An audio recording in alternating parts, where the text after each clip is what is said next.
माननीय प्रधानमंत्री जी रेडियो पे एक दिन आते हैं और कहते हैं किसानों भाइयों आप उठ जाओ बॉर्डर से, मैं आपको एमएसपी का हल करके दूंगा, हम इसका पक्का हल करके देंगे।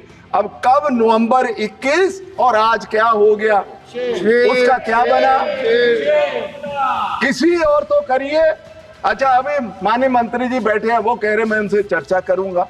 उनकी मांग तो बहुत स्पष्ट है कि हमें एमएसपी लॉ बना के दो।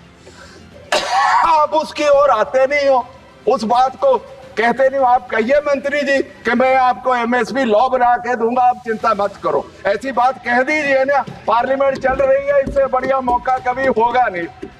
और मंत्री जी मुझे जानते अच्छी तरह, बोल दीजिए मंत्री जी मेरे बात बोल दीजिए। आपका इकोनॉमिक सर्वे इस बार कह रहा है कि साहब पिछले साल तो ग्रोथ एग्रीकल्चर सेक्टर में 4.7% थी, इस साल 23-24 में 1.4% है। तो सरकार के इतने सारे वादे कहां गए? 1.4% एग्रीकल्चर ग्रोथ, तो उनकी इनकम भी उतनी बड़ी होगी। दैट्स व्हाई एग्रीकल्चर सेक्टर में इतनी प्रॉब्लम हुई है, इसलिए। अच्छा आपका वादा है डबलिंग ऑफ इनकम बाय 2022, उसका क्या हुआ? एनएसएस होगा आपका सर्वे का क्या 18-19 में 20 में 10,218 रुपए पर मंथ एक फार्मर की इनकम थी, तो अभी तक तो 22-25 हजार होनी चाहिए थी। मैडम प्लीज हमें बताइए कि अभी फार्मर की पर फैमिली की क्या इनकम है, हमें बताइए। हाउस लोन पे बहुत सारा इंटरेस्ट वेवर मिलता था, 1 लाख 2 लाख, वो सारा खत्म कर दिया आप लोगों ने। एम्प्लॉइज कंट्रीब्यूशन वाला जो डिडक्शन होती थी वो खत्म कर दिया, मेडिकल इंश्योरेंस वाला खत्म कर दिया। तो कौन सी चीज छोड़ी है? एफडीआई जो बाहर से आ रहा, कारपोरेट ला रहा, उसको आपने कम कर दिया। तो हर चीज पे तो आप वो वाला काम कर रहे हो किसी भी हालत में। अच्छा 80 साल की जिनकी उम्र है उनको बेसिक टैक्स एग्जेम्पशन की लिमिट होती थी पहले रिजीम में 5 लाख, आपने वो 3 लाख कर दी। क्यों? बूढ़ों को क्या भाई नाराज किया, अपन सब लोगों को बूढ़े होना है। मेरा तो वैसे वित्त मंत्री जी को एक सुजेशन है, देखो 70% आपके आईटीआर नील वाले होते हैं, 2% हिंदुस्तान की पॉपुलेशन टैक्स दे रही है। ये 5 लाख तक वाली इनकम वालों को, लोगों को छोड़ दो, कोई नुकसान होने वाला नहीं है। उसी से पब्लिक कंजम्पशन बढ़ेगी, इस मुल्क में गरीबी कम होगी। आप मेरा ये सुजेशन मान लीजिए। अब अपन अगर आगे बढ़ते हैं, इतने पे ही नहीं छोड़ा मिडिल क्लासेस को, जहां सैलरीड को आपने कैपिटल गेन टैक्स में दोनों ओर मार दिया। शॉर्ट टर्म गेन पे भी, शॉर्ट टर्म गेन होता जो साल का हो, लॉन्ग टर्म गेन पे भी दोनों ओर ही मार दिया। शॉर्ट टर्म पे आपने 15 से 20% टैक्स कर दिया। अच्छा लॉन्ग टर्म में तो बहुत ज्यादा नुकसान है, वो इंडेक्सेशन जो थी प्रॉपर्टी पे, गोल्ड पे, अदर एसेट्स पे, वो सारी खत्म कर दी। उसमें लोगों को टैक्स ज्यादा देना पड़ेगा। तो आप मतलब ये केंद्र सरकार किधर को जा रही है? जो इंडिविजुअल्स होंगे, जो मिडिल क्लास है, सैलरीड क्लास है, जो छोटा मोटा, और वही नहीं आपने ऑप्शंस और फ्यूचर्स पे भी टैक्स ज्यादा बढ़ा दिया। तो ये क्लासेस किधर जाएंगी, किधर को जाएंगी? ये वाले मिडिल क्लास सैलरी जो बेचारे ऑप्शन लेते हैं, फ्यूचर्स लेते हैं, इनका तो आपने हर जगह नुकसान किया। तो मेरा कहना है ये सारी चीजों में वित्त मंत्री जी आप रीथिंक करिए, सारी चीजों पे, ये सारी पे सैलरीड क्लास, मिडिल क्लासेस का नुकसान हुआ है, रिच को आप फायदा कर रहे हैं। अच्छा कारपोरेट टैक्स फोरगोन आपका अपना इंफॉर्मेशन है इसी बजट में कि आपने वेरियस स्कीम में 1,09,333 करोड़ आपने फोरगोन रेवेन्यू 22-23 में आप फिगर दे रहे हैं। पिछले 5 साल में, मैं कंपाउंड नहीं कर रहा, 8.7 लाख करोड़ आपने फोरगोन रेवेन्यू है। तो आप देता, आपका तो इकोनॉमिक सर्वे कुछ कह रहा कि 78.5 lakh jobs will have to be created in the non-farm sector annually। कि अगर अपन को इंडिया की, तो आप कितनी जॉब्स करके रहे हैं? डीओपीटी का अभी इंफॉर्मेशन आई थी कि 7.2 लाख नौकरियों के लिए 2.2 करोड़ लोगों ने एप्लीकेशन दी थी। तो अनएम्प्लॉयमेंट का हिसाब किताब लगा लीजिए मैडम कितना है। तो किसी और हमको इस बजट में कहीं ना कहीं कोई ना कोई हमको रिलीफ इस बजट में चाहिए।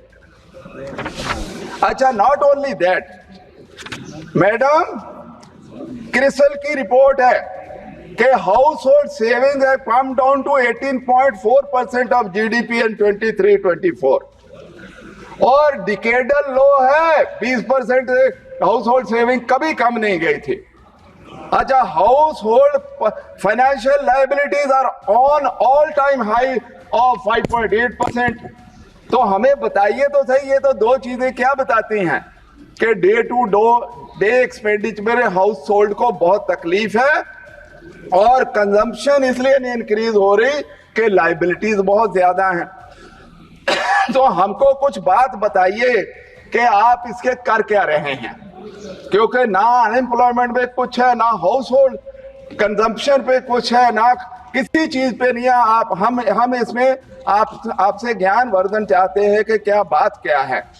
अच्छा, इन्फ्लेशन पे कुछ नहीं आपने बताया, इस बजट में आप बोले ही नहीं, थोड़ा सा बोल के आपने मैडम उसको इशू को। अच्छा, WPI आपका 3.1 रिटेल 5.5, फूड इन्फ्लेशन तो करीब 10% है, तो उसका करना क्या है, हर साल बढ़ रही है। कोई चीज बताई नहीं है कि अपन फूड इन्फ्लेशन को कैसे कम करेंगे। उसमें भी मैं सवाल चाहता हूं कि मैडम जब जवाब दें तो कृपया करके हमें बता दीजिए, तो हमको बहुत खुशी होगी। मैडम, एक बड़ी इसमें विचित्र स्थिति आपने बनाई। आपने 2015 में ब्लैक मनी का, आग्रह कर रही हूँ चेयर को एड्रेस करें प्लीज। चेयर को, ओह सॉरी, हाँ सॉरी मैडम, माफी चाहता हूँ नहीं वो उधर ही बोलना है, सॉरी। हाँ प्लीज मैडम। सभापति मैडम, केंद्र सरकार ने 2015 में बहुत ढोल ढमक्के के साथ ब्लैक मनी एक्ट बनाया। अच्छा किया कि एक पैसा बाहर पड़ा होगा लेके आएंगे। हालांकि वो बाद में तो कह दिया कि नहीं, वो नहीं, हमने ऐसे ही कहा था, वो बात मैं रिपीट नहीं करना चाहता हूं। लेकिन अभी आपने बाहर कोई 20 लाख तक का मूवेबल एसेट बनाया, आपने कहा सूचना देने की जरूरत नहीं है। ये कंट्राडिक्शन ना हुई आपकी? आप तो एक पैसा भी बाहर किसी भी हालत में उनको खबर करना जरूरी थी, आपने ये क्यों किया, ये हम आपसे जानना चाहते हैं कि क्यों ये किया, आप कंट्राडिक्शन क्यों कर रहे हैं। एक और कहते हैं हम एक पैसा नहीं रहने देंगे, दूसरी ओर आप एग्जेम्पशन दे रहे हैं कि 20 लाख तक कोई हमको खबर देने की जरूरत नहीं है। अब लास्ट में मैडम, मैं अपनी कंस्टिट्यूएंसी की कुछ बातें करनी जरूरी समझता हूं, क्योंकि मेरे लोग कहेंगे बाकी सारा भाषण कर दिया, अपनी कंस्टिट्यूएंसी का कुछ नहीं बोला। और एंड में मैं फाइनेंस बिल पे फिर कहूंगा कि मैं क्या कहता हूं इस बिल को। मैं कई बार इस मैडम सदन में सभापति जी बता चुका हूं, एक दिन 0 आवर में भी अभी बताया, मैं उस पवित्र स्थान से आता हूं जहां हमारे 10वें गुरु के दोनों छोटे साहबजादों को औरंगजेब के जमाने में उनको जिंदा नींव में चिन दिया गया था, क्योंकि उन्होंने कह दिया था कि हम धर्म नहीं बदलेंगे। ऐसी पवित्र जगह है ये। 1705 की घटना है, 1705 की। अब 319 साल हो गए, 1819, अभी भी 50 लाख से 1 करोड़ लोग 25, 26, 27 दिसंबर को हर साल सिजदा होने आते हैं अभी। तो आप सोचिए कितनी मान्यता।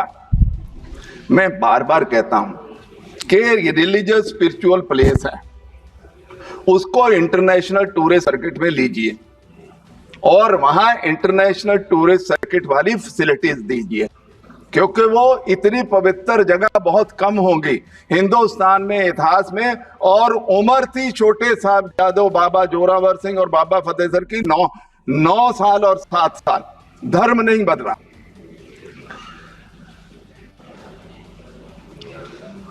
तो ये मेरा कहना है कि उसको इंटरनेशनल टूरिस्ट सर्किट की जगह दीजिए, इंटरनेशनल फैसिलिटीज दीजिए ये सारी बातें वहां करने की जरूरत है।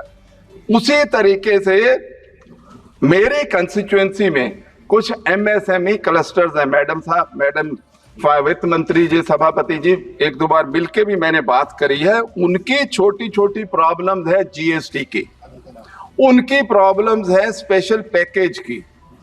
मंडी गोविंदगढ़ बहुत इंपॉर्टेंट इलाका है, वहां स्टील टाउन उसको बोलते हैं, खन्ना है, दोराहा है, सानेवाल है, ये सारी जगह एमएसएमई इंडस्ट्री है।